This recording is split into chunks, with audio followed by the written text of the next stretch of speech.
Muito bom. Eu tenho duas questões aqui. Você menciona rapidamente o armazenamento de energia fotovoltaica. Eu queria que você detalhasse um pouquinho mais. Qual que é o potencial disso? Sim. Na verdade, a gente está começando agora a trabalhar com isso. Existe um potencial muito grande, como o próprio Bernardo falou, acho que o Marco Antônio também comentou.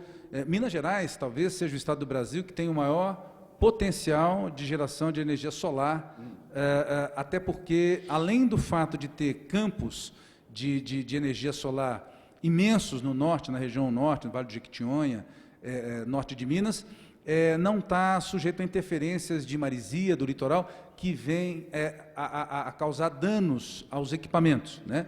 Tá. Então, assim, é um ponto importante tanto para a energia eólica quanto para a energia solar, porque, além de ser um campo fértil para a captação de energia solar e para a captação de energia eólica, estão livres da influência de maresia, de efeitos de intempéries, que podem danificar esses equipamentos, ou seja, tornam esses parques, essas fazendas eólicas e solares, muito mais longevas, né? Com uma duração muito maior. O que a gente chama de armazenamento fotovoltaico são bancos de capacitores que se fazem junto a esses locais de armazenamento, quer dizer, você pode ter tanto as usinas eólicas quanto as fotovoltaicas, mas preferencialmente as fotovoltaicas, fazendo a captação da energia solar, e você desenvolve bancos de capacitores que podem fazer o armazenamento de parte dessa energia para distribuir gradativamente na medida que ela vem sendo consumida. Mas qual que é a capacidade? Porque quando se fala em energia distribuída, um dos grandes desafios é você ter as hidrelétricas aí como backup, né? Sim. No caso dessas energias fotovoltaicas, qual é a capacidade de armazenamento, por quanto tempo? O que se tem de experiência até hoje e que se está praticando é dentro do limite que se fala da energia incentivada, até 5 megawatts. Então, hoje o que se pratica é isso, mas existe o potencial, sim, de se extrapolar esse valor através de bancos de capacitores muito mais potentes, que evidentemente vão atender conglomerados, populações e consumidores de muito maior nível. O que hoje se explora é dentro da limitação que existe na legislação, que é energia incentivada até 5 megawatts. Então, a maioria das fazendas solares e de energias fazendas de energia fotovoltaica estão explorando bancos de capacitores mais ou menos dessa ordem. Mas existe capacidade, evidentemente, de extrapolar. Tá. Aliás, uma injustiça que foi feita contra a ex-presidente Dilma Rousseff, quando ela fala em engarrafar o vento, que é um termo técnico aí para justamente armazenamento da energia. É verdade, é possível. É verdade, é possível. Agora, um termo técnico, quando ela coloca no discurso público, fica complicado. Não se estoca o vento, mas o resultado do vento se estoca. Isso. Uma outra coisa, quando você fala em inclusão, tem essa questão dos gatos, principalmente de periferia.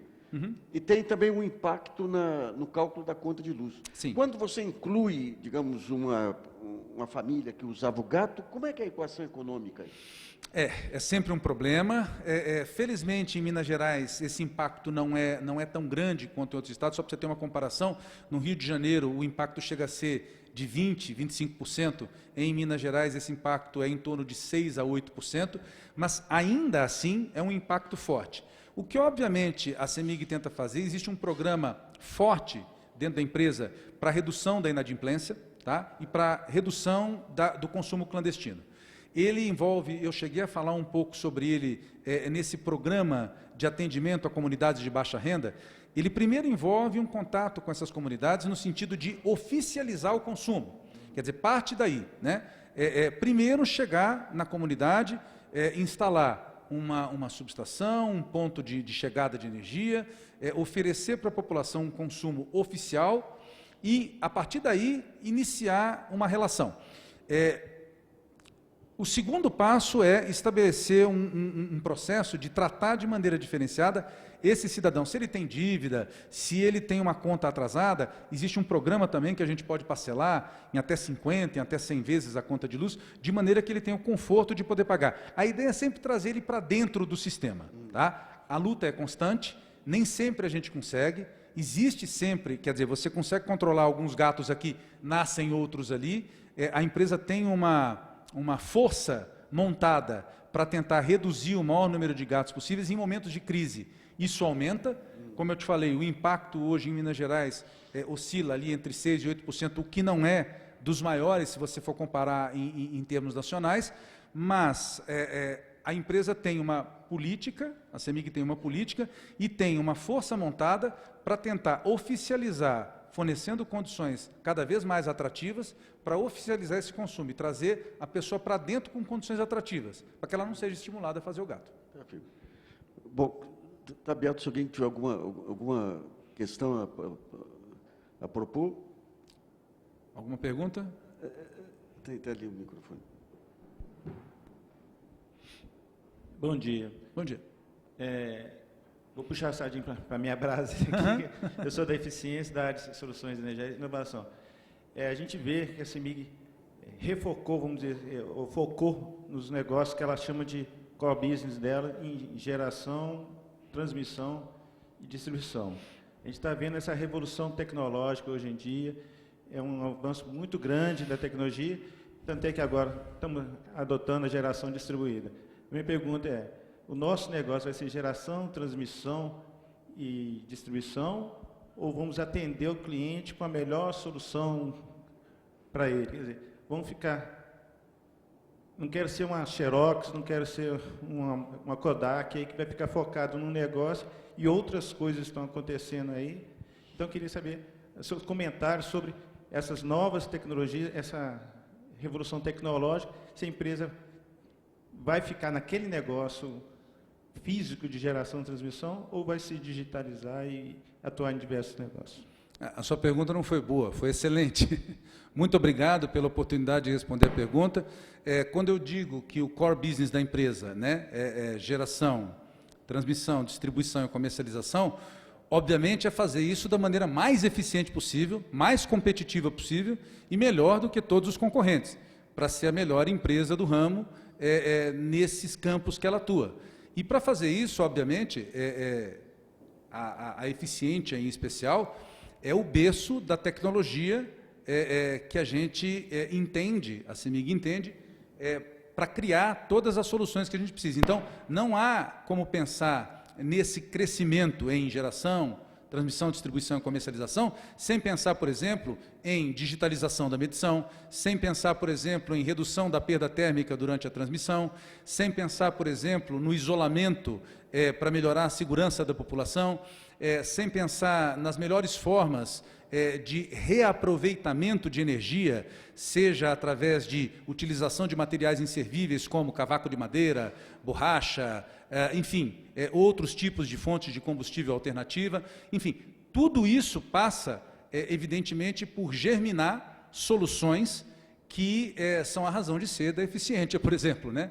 Então, é óbvio que a CEMIG, quando ela fala que é melhor atuar dentro do seu core business, significa que ela vai reduzir a sua participação em negócios dos quais ela não tenha poder de decisão ou negócios fora do seu core business, mas, obviamente, dentro desses negócios que são geração, transmissão, distribuição e comercialização, ela quer fazer isso com excelência. Então, ela vai ter que investir, sem dúvida nenhuma, em tecnologia, digitalização, ela vai ter que se adequar num novo modelo de mercado e, para isso, vai precisar, obviamente, de pesquisar, de desenvolver, tanto que a gente citou aqui, né, que investimentos em pesquisa e desenvolvimento acabam sendo parte da estratégia dela para o seu modelo de crescimento.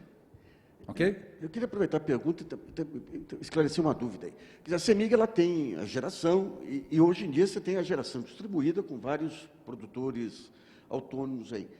Como que se dá o chamado conflito de interesse aí na hora de definir as suas estratégias? Na verdade, não. A gente entende isso. Acho que o Bernardo estava comentando aqui no início, quando ele fez a abertura, né? Muitos desses clientes nem eram clientes nossos mesmo, né? A energia já era produzida por outros locais. Eles eram nossos clientes de fio, o que a gente chama, né? Eles utilizavam a energia que vinha do nosso fio. O que a gente está entendendo agora é que a gente ganhou a oportunidade de trazê-los efetivamente para serem clientes nossos, cadastrados da nossa energia que a gente produz.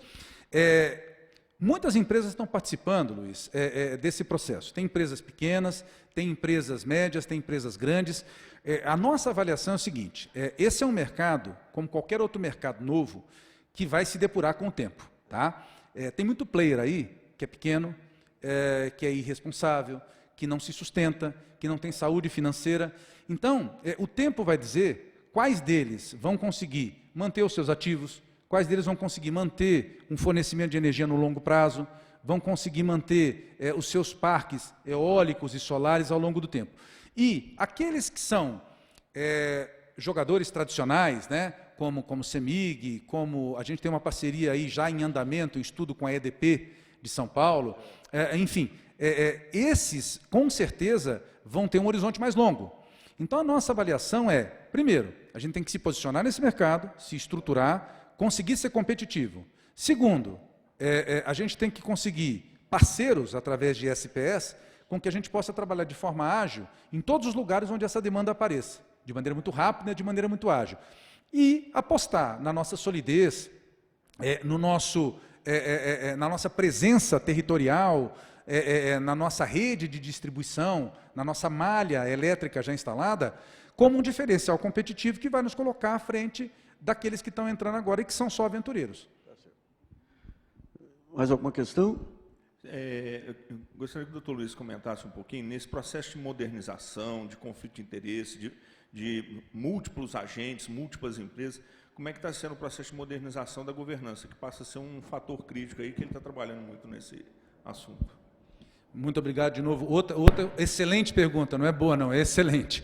Eu acho que um outro diferencial enorme, no momento em que a gente vive, Luiz, aqui, tantas crises institucionais no país, né, problemas com a Petrobras, problemas com a Eletrobras, problemas com o metrô de São Paulo, enfim, problemas para todo lado, né, de investigação, de corrupção, problemas com Lava Jato, enfim, nós vivemos um patrulhamento muito grande, uma pressão muito grande da justiça em cima das instituições. Então, é fundamental que qualquer empresa, ainda mais empresas públicas, tenha uma solidez muito grande em termos de governança. Uma das preocupações maiores da direção da CEMIG, tanto do Conselho quanto da diretoria, é montar um programa de governança robusto, apoiado em controles internos, compliance e gestão de riscos, que consiga mapear todas as vulnerabilidades da empresa no curto prazo, sistematizar uma forma de blindagem e testes de todas essas vulnerabilidades através de controles internos, de maneira que as decisões sejam tomadas através de colegiados, através de processos estruturados, e que as decisões que sejam tomadas não sejam decisões monocráticas, individuais, que possam ser questionadas no futuro. Então, assim, a CEMIG está se estruturando para ter um processo cada vez mais blindado, cada vez mais robusto, uma governança cada vez mais distribuída através do seu corpo gerencial, de modo que ela possa ser inspecionada, auditada, avaliada e questionada no futuro, sem risco para o patrimônio da empresa, sem risco para a saúde financeira da empresa, em benefício dos funcionários e da população mineira. Então, isso é uma preocupação constante, a empresa está se estruturando para isso, existe um comitê de governança montado, está se investindo para isso através de portal de governança, através de consultoria especializada, para montar um sistema, inclusive esse é um dos meus mandatos na empresa, né? Fui contratado para poder estruturar algo nesse tipo, de maneira a blindar a empresa, para que não seja vítima de processos futuros que venham a prejudicar os interesses da empresa por má governança. Muito bom. Mais alguma questão? Bom, então eu queria agradecer muito a sua exposição. Acho que nós tivemos aí 3, 4 exposições que deram uma visão geral aí. Em cima disso, nós vamos trabalhar os vídeos aí, as apresentações, e tentar juntar todas as informações para desenhar esse modelo mineiro da CEMIG para o leitor comum também. Queria agradecer muito a CEMIG aí, o evento, agradecer a sua exposição e agradecer a presença de todos vocês aí. Muito obrigado. Então. Eu que agradeço. Obrigado.